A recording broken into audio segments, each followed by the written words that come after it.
కాకినాడ జిల్లా rural MLA పంతం నానాజీ ప్రాయశ్చిత్త దీక్షపై నియోజకవర్గంలో పలు గుసగుసలు వినిపిస్తున్నాయి. వైద్యుని దుర్భాషలాడడం, దాడి ఘటన అనంతరం క్షమాపణలు అన్ని వరుసగా జరిగిపోయాయి. ప్రాయశ్చిత్త దీక్ష పేరుతో కొత్త నాటకానికి తెరతీశాడంటూ ప్రజలు చర్చించుకుంటున్నారు. జనసేన హైకమాండ్ నుంచి అక్షింతలు పడడంతోనే సరికొత్త కార్యక్రమం ఏర్పాటు చేసినట్టు తెలుస్తోంది.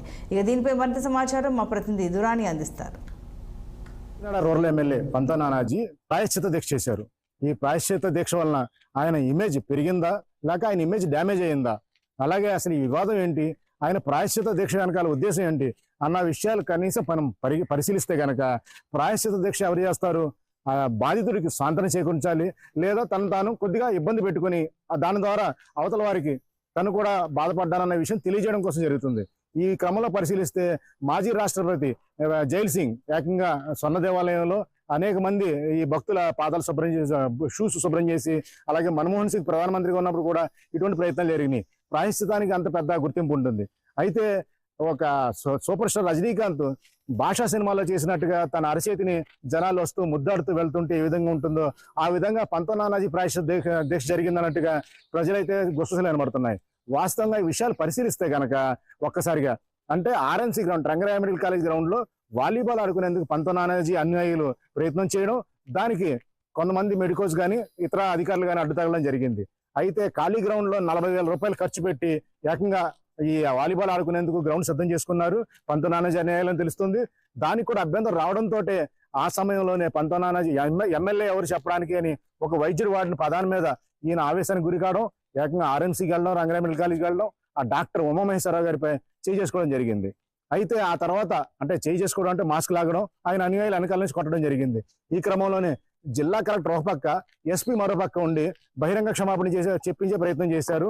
అయితే అది సరిపోలేదు అన్నట్టుగా పవన్ కళ్యాణ్ కూడా నేరుగా వైద్యుడితో ఉమామహేశ్వరరావుతో మాట్లాడినట్టుగా తెలుస్తుంది. ఈ క్రమంలో ఈ విషయం దళిత సంఘాల ధర్నాల దాకా వెళ్తుంది.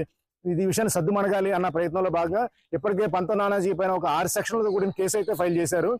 కానీ ప్రాయశ్చిత్త దీక్ష చేపట్టి ఈ వ్యవస్థను అంతా సద్దుమణచాలన్న ప్రయత్నం అయితే కనుక మంచిదనే చెప్పాలి. వాస్తవంగా అయితే కనుక ఆ ముందు రోజు అంటే ఏ ఘర్షణ ఏ రోజు జరిగిందో ఆ తర్వాత రోజు డాక్టర్ ఉమామహేశ్వరరావు గారి మాతృమూర్తి సంవత్సరీకం, అలాగే ఆయన కూతురు పుట్టినరోజు వేడుకలు కూడా జరిగినాయి. ఈ క్రమంలో ఈయన ఆయన ఇంటికి వెళ్ళడం, మరోసారి సారీ చెప్పడం జరిగింది. అయితే ఇదంతా గోప్యంగా ఉంచారు. ఆ తర్వాత మాత్రం బహిరంగంగా ప్రాయశ్చిత్త దీక్ష పేరిట అన్ని రాజకీయ పార్టీలని పిలిచి ఒక ఆర్గనైజ్డ్ అంటే ఒక వ్యవస్థీకృతంగా ఒక బహిరంగంగా అంటే ఒక గొప్పగా వేడుక జరిగేలాగా వేదిక మీద కూర్చున్నారు. ఒక పూట భోజనం మానేసి అందరితో కూడా ప్రసంగాలతో కానిచ్చారు. వాస్తవంగా ఒక వ్యక్తి ఒక పూట భోజనం మానేస్తే ఏమవుతుంది? బలంగా ఉంటే కొద్దిగా బలహీనత వస్తుంది. అదే ఆరోగ్యానికి కూడా మంచిది. బలహీనంగా నీరసం వస్తుంది. నీరసం వస్తే ఏమవుతుంది?